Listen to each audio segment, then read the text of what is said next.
I was one of the people who publicly said that President-elect Joe Biden should have picked former Alabama Senator Doug Jones to be his Attorney General.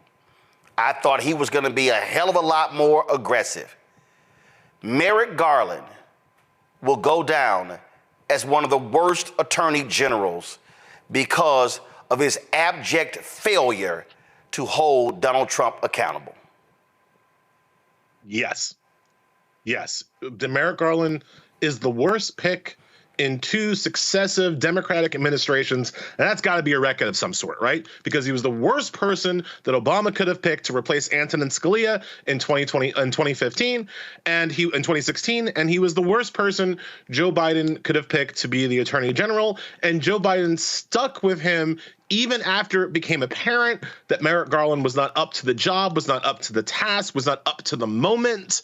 And Merrick Garland is one of the true villains of this cycle. Merrick Garland is one of the true bad guys that brought us Trump to Electric Boogaloo, right? Like that's just reality. But in response to some of the things I was hearing while I was in the waiting room, you know, the question of whether or not Trump is above the law, he is. Trump is above the law. He shouldn't be. I disagree. I agree with everything said. It's not in the Constitution. It's not how this country is supposed to run. But it is how it runs. He is above the law. He won. He got away with it.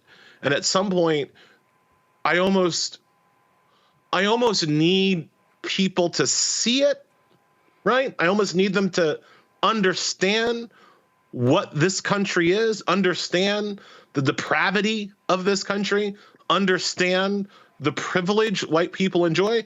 Because I think as I, pour through the election results like all of y'all, I think one of the kind of macro lessons that I'm getting is that people really don't get it. People really don't get people don't get what they've done. People don't get what's about to happen. People are in denial. People are in kind of Pollyanna land. Nah, bro. The president, Trump, is above nobody else, but Trump can do whatever he wants, and he will do whatever he wants. And there ain't no law coming to save us. There ain't no attorney general. There ain't no guardrails coming to constrain him. The only thing that stops him is organized, desperate resistance. I don't mean wearing a pink pussy hat, right? The time for that is over. I don't mean hashtag not my president. I don't mean that crap. I mean the kind of resistance that our ancestors put down. That's what it's going to take to get this country back. And it ain't going to happen in 4 years. It ain't going to happen in 8 years. You're talking about, and I've been talking to my family about this, you're talking about planting seeds in a garden that we will not live to see bear fruit, all right? We're talking about needing a plan to take this country back in 2050, in 2060, because we are entering a time of consequences. And so, yeah, sentence him, don't sentence him.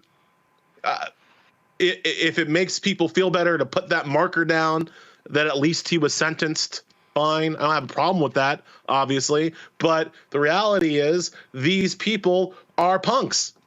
The people who were supposed to hold Trump accountable are punks. They're afraid of him. They're afraid of his movement. They're afraid of his people. And so there are no guardrails. There are no restraints. There are no restrictions on what this man can do. He is an emperor in all but name. Oh, absolutely. And it is just unbelievable to watch these people cower and be cowards. To be flat out just cowards. Yeah. And he's going to stay, and he's just sitting there laughing. And his supporters, they literally don't care. They can talk all day about law and order. They don't give a damn about law and order when it applies to them. Only everybody else. Oh, follow the law. You must come in this country fairly. But hey, if you're still stolen documents, you're good. If you're sitting here and lie about your properties and the value, guess what? You're good. You can run a fake foundation. You're good. A fake university. It's all good. And then the Supreme Court goes, guess what? You've got immunity, so you can do whatever the hell you want as long as you cloak it in presidential action. You guys were talking about how he's going to pardon the January 6th domestic terrorists, and that is true.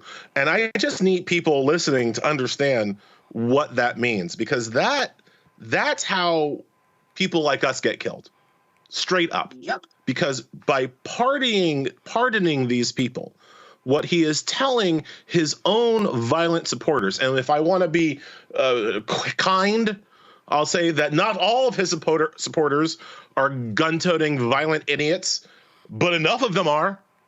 And what he's telling the most violent strand of his supporters is to go out and do violence, and you will be forgiven. Go out and do violence against the people that I have told you to hate, and you will be forgiven. We already know they think that. We already know that when there's a mass shooter at a Hispanic nightclub or a black church, when the cops come, the mass shooter expects to be embraced by the police. We have documentary evidence of mass shooters expecting the police are on their side. And that was before this election. What are they gonna think now? Speaking of the police, what are the police gonna think now? Of the thousands and thousands and thousands of law enforcement officers who voted for Donald Trump, sure, who voted for a convicted felon over a prosecutor, of the law enforcement people who were able to vote for a felon instead of a prosecutor, sure, some of them might have been concerned about inflation, but some of them weren't. Some of them, I'm sorry, were not motivated by economic anxiety. Some of them voted for the felon over the prosecutor because some of them want to crack black skulls. And what Trump has said is that he wants to give the cops the kind of absolute immunity that he himself was given by the Supreme Court. So what does that mean for us? Because it turns out, folks, I don't get to know what the cop was motivated by, what the Trump voting cop was motivated by when I drive past him in my car. I don't get to know whether I'm being, the patrolmen in my community, I don't get to know if they were inspired by economic anxiety or something else. And these are the people who will feel particularly empowered to do violence against us. And so while everybody else is kind of still in the not everybody else, but while most of the kind of Democratic poobahs and talking heads are busy doing the oh, well, what are the lessons from the election? And who are we going to run in 2028? Is it going to be Gavin Newsom? I don't know, bro. While they're having that discussion, I'm having discussions with my family and my kids about whether or not we're even safe to stay here. I'm having discussions with my family and my colleagues about whether or not I can even continue to do what I do in a safe environment, given not just the obvious state-sponsored paramilitary forces that are now trained on us, on our community, but from the threats of any violent MAGA asshole with a gun who feels empowered by this violent president. That's the story of this election that we're still trying to work through. I'm not even worried about 2028. I'm trying to make it to 2028. So Elie, you talked about how there's this rightward shift, and let's talk about that because when people look at the 2020 election, I kept telling folks, you can't look at 2020 the same way you look at 2016 and any other election because it was a COVID election. Rules were changed, and guess what? 2020 actually showed what democracy should look like, how you make it easier for folks to vote. Well, Republicans got pissed off, rolled a lot of that stuff back, and we saw this election being a contraction election. How they attacked ballot drop boxes, how they attacked early voting, all the rules they put in place. And so, or again, Republicans admit it. They win when fewer folks vote. They admit they lose when more people vote. All the voter suppression techniques work. And here's one of my kind of 2024 takeaways that people aren't ready for yet, at least based on what I'm hearing from the poobahs. But I do think that when we look back at this point in history, to the extent that people are allowed to write and read history books in the future, when we look back at this point, we will look at the period of the Joe Biden presidency from 2020 to 2024 as a huge missed opportunity, right?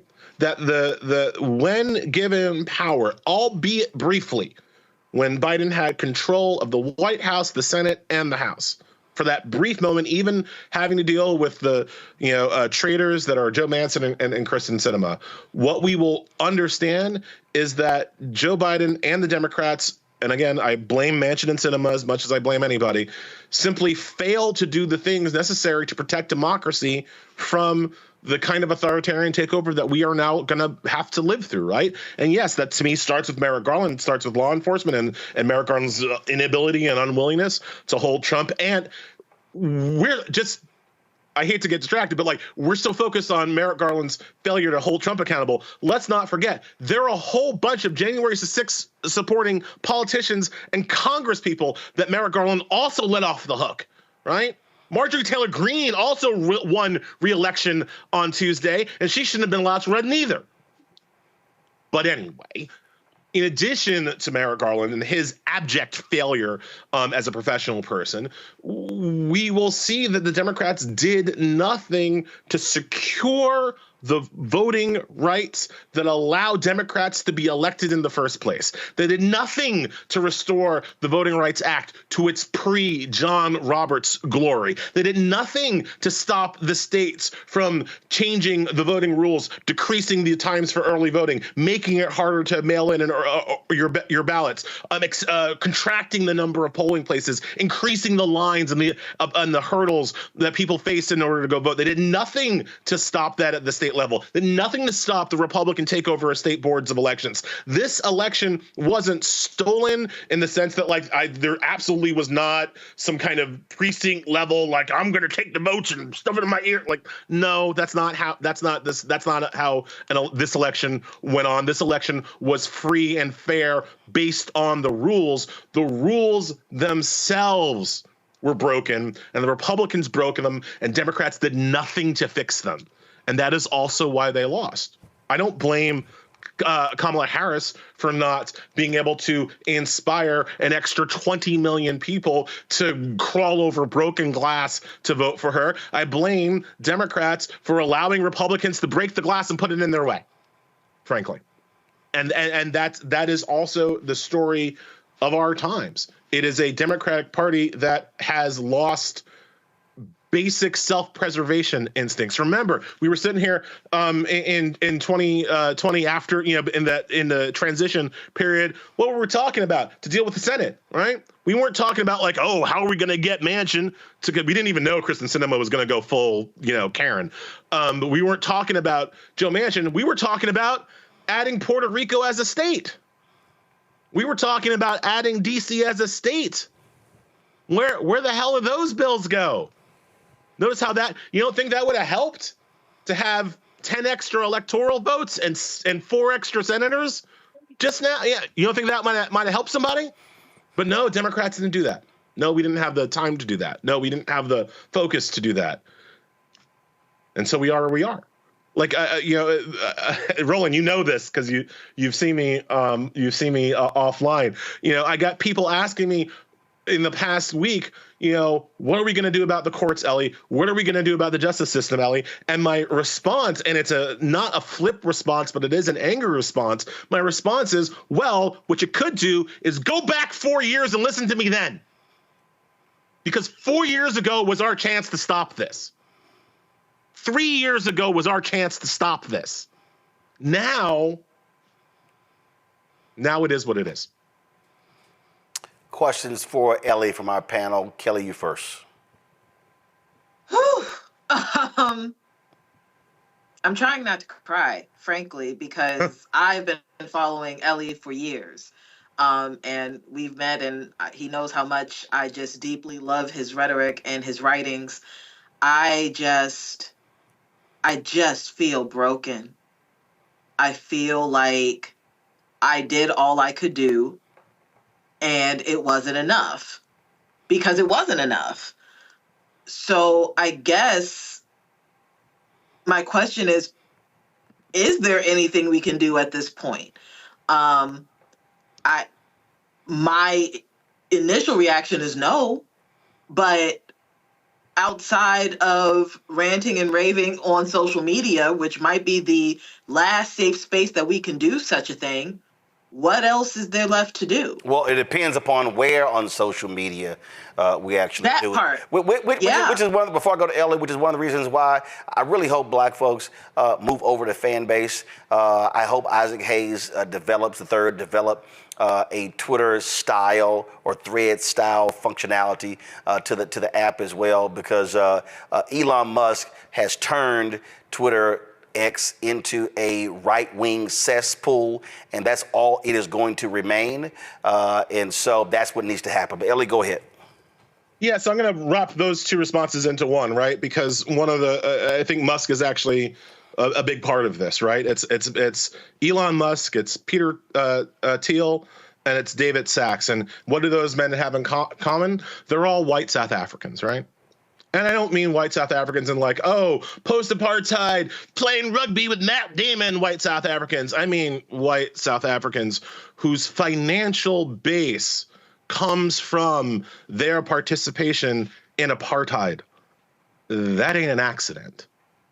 And I think that when we look at the future and we look at how these three white South African men have incredible access to power, have incredible access to the structures of our government, we have to remember that apartheid, that South African apartheid, was not merely a moral failing of white folks. I mean, it was obviously a moral failing of white folks, but it wasn't merely a moral failing. It was a structure.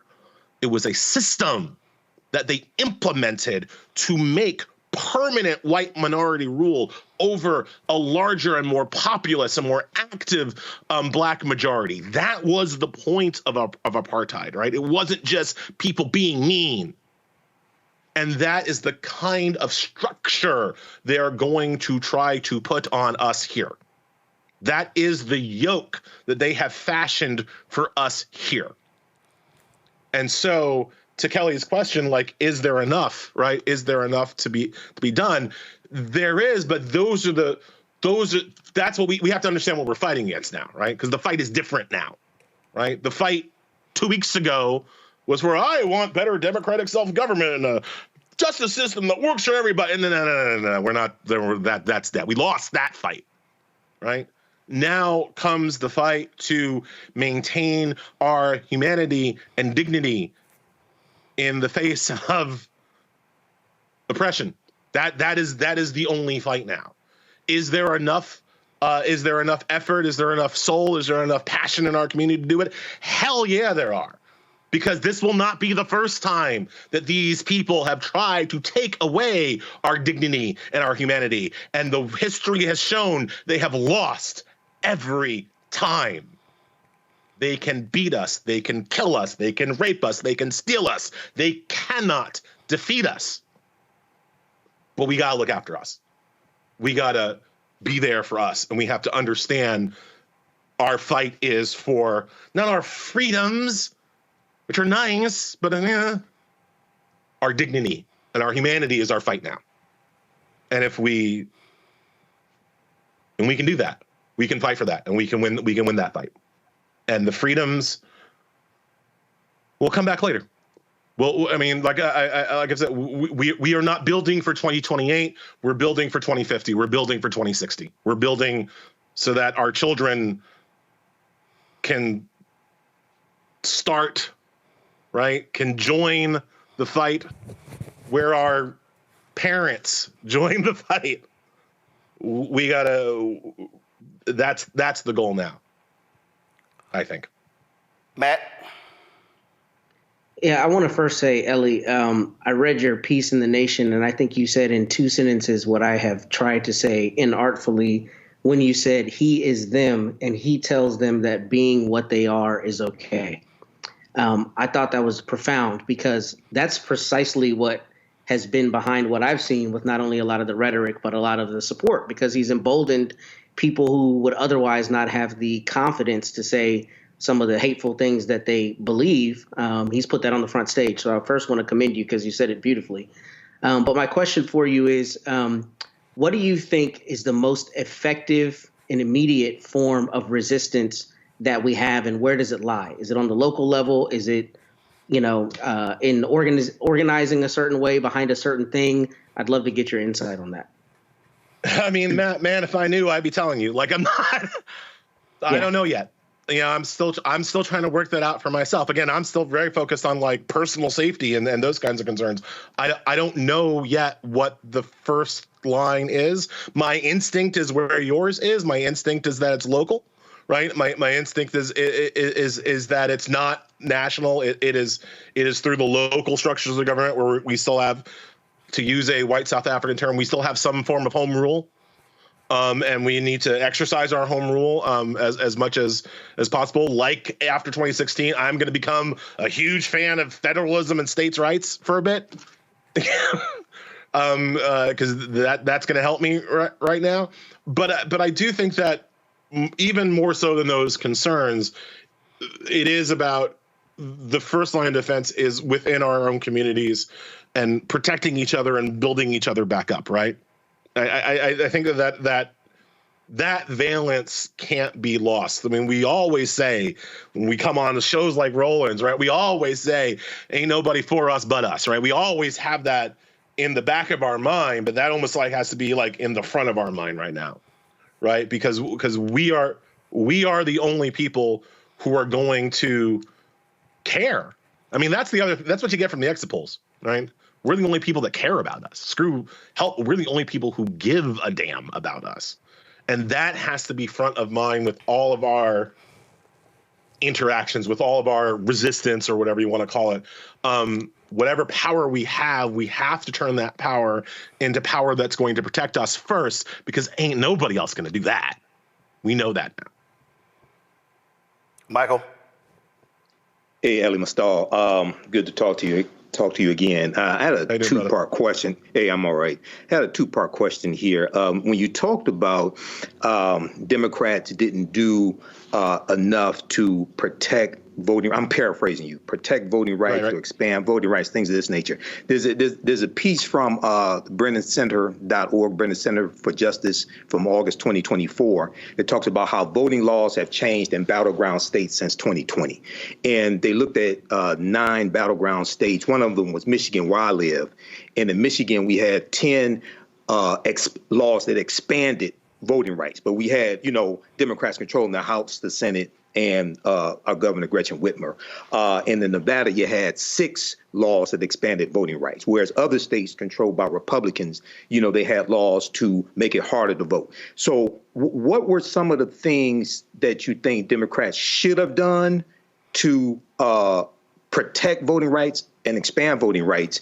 And the second part is the John Lewis Voting Rights Act. It passed the House of Representatives, but in the Senate, you had 16, all 50 Republicans voted against it in the Senate, including 16 sitting Republicans who voted to reauthorize the 1965 Voting Rights Act in 2005, 2006. And I was just wanting to get your expert opinion on what we could have done to try to get that forced through the Senate. It did pass the House of Representatives. Right. So and no Republicans in the House voted for it either. Let me just say that too. Right. So on the first question, I think what the Democrats should have done is very similar to what the Republicans are about to do, and use federal power to standardize voting across the nation, right? So yes, I agree. Michigan actually did a pretty good job of not retrenching on voting rights because it had Democratic control of all three branches of its government, right? But that was not true all around the country. And even though it's true, even though some states are better than other states, I think part of the problem when you really get into like voter mobilization, right, is that it is confusing because how you vote changes radically depending on where you live. So you can't have a nationally targeted, campaign around just the nuts and bolts of getting people to the polls because it's wildly different everywhere else, depending on where you live, right? So like I am an expert on how you vote in New York City, right? How you vote in New York State. I know that very well. I have no idea how you vote in Jersey, right? It's because it's completely freaking different, right? And so there was no way for me as a national commentator or whatever to really make to do the bullhorning of guys in New Jersey, what you got to do is because I don't know. I mean, I educated myself, but you know what I mean? Like I can't make broad statements because we don't use federal power. What the Republicans are about to do, I forget which Lara, whatever, one of them. I think I think it's Lara Trump. I get them, I don't want to Morpheus. Right. Whatever. One of the Laras was talking about how they want to use federal power to institute voter ID and standardize elections and limit early voting and do all these things from the federal seat of government. Now, when Democrats try to do it, the Republicans scream about the 10th Amendment, but I promise you they won't be talking about the 10th Amendment and federalism when Republicans try to do it, right? So those are the kinds of federalized laws that could have made voting easier, not just for Michigan, but for everybody, and then made it easier for you to explain to people in Michigan, in Arizona, in Nevada, in Florida, how you actually vote, right? The John Lewis Voting Rights, and that dovetails into the John Lewis Voting Rights Act, which was one of the federal laws that could have done that, right? And so when you ask me what else could we have done to make sure that law passed over the objection of Manchin and Sinema, this is where I say, and you can check the tape, I said this in real time, the John Lewis Voting Rights Act was a shut down the government bill. You don't pass anything until after what happened on January 6th. After the attack on democracy, that is the first bill you pass, and you don't let the government function until it passes it. That is what I would have done. I know Inflation Reduction Act, I know that we had other priorities. No, that was the first and only that should have been the first priority and only priority of the Biden administration, because you do not have a democracy without the franchise. You just don't, as we're seeing right now. And the political uplift to get the John Lewis Voting Rights Act done was in the aftermath of January 6th. You shut down the government. You don't let anything else come across the floor until they pass that. You attach that bill to every single budget that you dare to try to pass. You should be able to. Yes, you do exactly what Congressman Powell, Adam Clayton Powell, did when it was called the Powell Amendment. He attached it to every bill. But again, this is the difference between.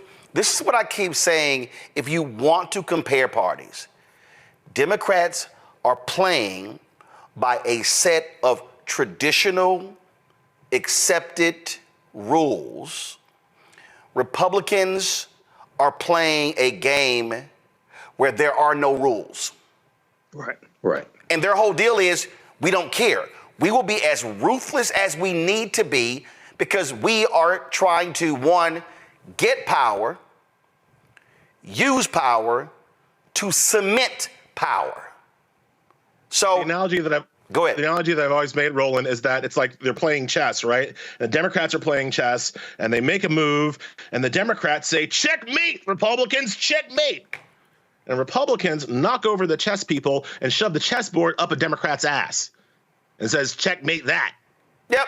And Democrats are like, technically you lost. And the Republicans are like, don't care. You have a chessboard up your ass now. Yeah. I mean, and so people need, no, but he's right. I mean, look, we can sit here and laugh about it, but he's right. I mean, and that is when you get power, you exercise power. You use power. Yep. I mean, it's just simple as that. I mean, I don't care. Listen, folks, I've covered City Hall, county government, state, federal. I've talked to officials at every single level. This ain't even it. Even we're talking in organizations. When you have power, you use power. They're playing nice. This is not a moment where you play nice. No, right. This is a moment where you have to understand that the actions today have generational impact. And so when Elie says you go to the mat, yes, you go to the mat. And you have to understand. One of the reasons why Trump is popular, like people forget this, like it's one of the reasons why they like him, because Trump is not an effective leader, right? He's not an effective executive. He has no ability to bend the legislature to his will, but he uses power maximally. And people see it. People see him doing essentially everything he can, fair or unfair, to get what he wants through, right? Doesn't have to be legal, doesn't have to be traditional, doesn't have to be normal. He does it anyway. He's not effective. They're not good plans, but people see him, and people are going to see it again, right? Because after going through 4 years of Merrick Garland and what he could do and what he couldn't do, and oh my God, and maybe we should write a letter and all that. Watch what happens when Stephen Miller is in charge of the Justice Department. Watch what happens when Mike Davis is in charge of the Justice Department. Watch what happens when Trey Gowdy is in charge of the Justice Department. I promise you, they won't be sending mean letters. No. Right? No. And you can get, and let's be real clear, the Civil Rights Division will be gutted. You will have no patterns and practices investigations of police departments. Roland, I hope it's gutted. I hope it's good. The best case scenario, is that it's gutted. The worst case scenario, the scenario that is outlined in Project 2025, is that it is weaponized against black people. Project 2025 talks about changing the Civil Rights Division to suing organizations and institutions that, quote, use DEI as racist against white folks. The civil rights battle for Project 2025 is racism against white people, and they want to use the Civil Rights Division to do that. So it's like, I hope it's gutted, because it's going to be real bad when Ben Shapiro is the one running it, right? Absolutely. Elie Mystal, we appreciate it, Elie. Get some rest, rejuvenate, relax. A bunch of folks called me today and they were like, man, Chicken, how you feeling? Man, you were really working in the campaign. I said, listen, let me explain something to you. I said, first of all, I'm fine. They said, well, what are you focused on? I said, I'm focused on losing 20 pounds from the campaign. I said, because you couldn't work out, you couldn't eat, you were going so hard. So I said, that's the first thing. I said, getting at least 7 hours of sleep. I said, but let's be real clear. I said, I will be part of the resistance. I very much understand what's coming down, and don't think for a second that I'm walking off the battlefield, because that ain't happening. It ain't happening. Elie, we appreciate it. Thanks a lot. Thanks a lot, Roland. Thanks a lot, guys. When you talk about blackness and what happens in black culture, covering these things that matter to us, speaking to our issues and concerns. This is a genuine people-powered movement. There's a lot of stuff that we're not getting. You get it, and you spread the word. We wish to plead our own cause. Too long have others spoken for us. We cannot tell our own story if we can't pay for it. This is about covering us. Invest in black-owned media. Your dollars matter. We don't have to keep asking them to cover our stuff. So please support us in what we do, folks. We want to hit 2,000 people, $50 this month, raise $100,000. We're behind 100,000, so we want to hit that. Y'all money makes this possible. Checks and money orders go to P.O. Box 57196, Washington, D.C. 20037-0196. PayPal is R Martin Unfiltered. Venmo is RM Unfiltered.